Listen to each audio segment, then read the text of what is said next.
OBC की बात करेगा वही सत्ता पर राज करेगा। तो हम लोगों ने समान विचारधारा के लोग जो साथ आना चाहते हैं ओबीसी एकता अधिकार मंच के साथ, उनको भी हम लोग साथ लेकर के चुनाव लड़ेंगे। चाहे वो कोई भी राज्य में रहते हो, कहीं भी उनका जनाधार हो और कोई भी वो बड़े नेता हो अपने पार्टी के, वो अगर ओबीसी एकता अधिकार मंच के साथ आकर के और सहयोग के साथ चुनाव लड़ना चाहते हैं तो उनका स्वागत है, उनका सहयोग हम लोग देंगे, वो हमें सहयोग करें और हमारे जो भी बातें ओबीसी का हक और अधिकार की बातें हैं वो विधानसभा से और राज्य सरकार और केंद्र सरकार से लेकर के और निचले स्तर तक जो हमारा अंतिम व्यक्ति है उन तक पहुंचाने का जो ओबीसी एकता मंच अधिकार केंद्रीय अध्यक्ष ब्रह्मदेव प्रसाद ने कहा कि ओबीसी एकता अधिकार मंच राज्य की सभी 81 सीटों पर विधानसभा चुनाव लड़ने की तैयारी में है। हमारा राज्य ओबीसी बहुल है, इसलिए स्वाभाविक रूप से राजनीति में अपनी सहभागिता सुनिश्चित करेंगे।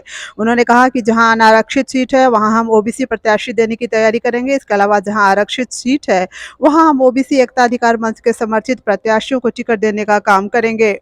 इस संबंध में श्री प्रसाद ने शनिवार को एक प्रेस वार्ता का आयोजन किया। श्री प्रसाद ने कहा कि झारखंड में लंबे समय से प्रोपेगेंडा फैलाया जा रहा है कि झारखंड आदिवासी बहुल राज्य है।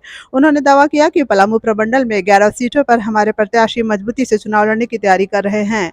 उन्होंने कहा कि पलामू प्रमंडल और उत्तरी छोटानागपुर प्रमंडल और रांची सहित कई जिलों में ओबीसी की आबादी करीब 65% है। पूरे राज्य के अन्य हिस्सों में हमारी आबादी करीब 52-53% है। हम ओबीसी समाज के हक अधिकार के लिए कृत संकल्पित हैं, इससे हमें कोई डिगा नहीं सकता। ओबीसी समाज राजनीति में मुख्य रूप से अपनी सहभागिता निभाएगा। समाज के बिना राज्य में सरकार नहीं बन सकती। उन्होंने कहा कि 2020 से लटक रहे नगर निकाय चुनाव को टालने का राज्य सरकार लगातार प्रयास कर रही है।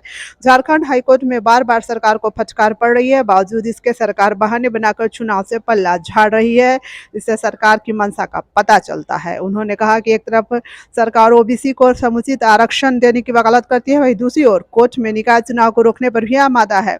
उन्होंने कहा कि सरकार ने जनवरी में राज्य में एक साथ सभी नगर निकायों का चुनाव कराने का निर्णय लिया था, जिसकी तैयारी फरवरी 2023 में लगभग पूरी हो चुकी थी। ऐन वक्त पर पदों के चक्रीय आरक्षण के मुद्दे पर पेंच फंसने के कारण इसे अनिश्चितकाल के लिए टाल दिया गया। उन्होंने कहा कि सरकार ओबीसी आरक्षण को लेकर सुप्रीम कोर्ट द्वारा दिए गए ट्रिपल टेस्ट कराने के मुद्दे पर इसे टालती रही है। उन्होंने कहा कि सरकार का कोर्ट में कहना कि राज्य निर्वाचन आयुक्त का पद रिक्त है, यह कितना हास्यास्पद है।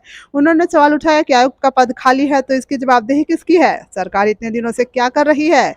उन्होंने सरकार से आग्रह किया कि कोर्ट के आदेश को सरकार नजरअंदाज ना करे और जल्द ही निकाय चुनाव की प्रक्रिया शुरू करे।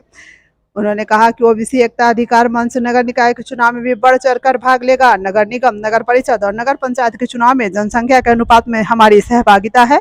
महिलाओं को इस चुनाव में 33% हिस्सेदारी देने पर विचार किया जा रहा है। मौके पर उपस्थित श्रवण कुमार, केंद्रीय महासचिव राकेश कुमार, पंकज साहू, पंच साहू, नवजीवन यादव, हरिनारायण प्रसाद, हिमालय कुमार, शुभम प्रसाद एवं अन्य लोग उपस्थित थे। Dogra group of companies chairman Shri Kamal Dogra के नेतृत्व में प्रस्तुत कर रहा है ड्राइवर भाइयों के लिए सुनहरा अवसर। 400 से ज्यादा पदों पर होगी नियुक्तियां। प्रति माह 31,930 रुपए की सैलरी, 12 घंटे काम, बीच में मिलेगा आराम। गुजरात, राजस्थान, महाराष्ट्र, कर्नाटक, तेलंगाना, तमिलनाडु के सड़कों पर चलाना है ट्रक। अगर आप 10वीं पास है, आपकी उम्र 25 से 45 साल है, आपके पास हैवी लाइसेंस है, स्मार्टफोन है, 3 से 5 सालों का अनुभव है, मेडिकल फिटनेस का सर्टिफिकेट है, तो अपने आधार कार्ड और 4 रंगीन फोटो और सर्टिफिकेट के साथ आज ही कॉल करें। स्क्रीन पर दिखाए गए नंबरों पर अभी संपर्क करें। पहला नंबर है 9824092635। दूसरा नंबर है 9725803191। तीसरा नंबर है 9016678791। कंपनी आपको देगी ESIC, EPF, 3 लाख का मेडिक्लेम, 20 लाख का इंश्योरेंस, यूनिफॉर्म, जूते और आपके परिवार को गिफ्ट्स और भी बहुत कुछ। Dogra group of companies, driver भाइयों का भरोसेमंद साथी।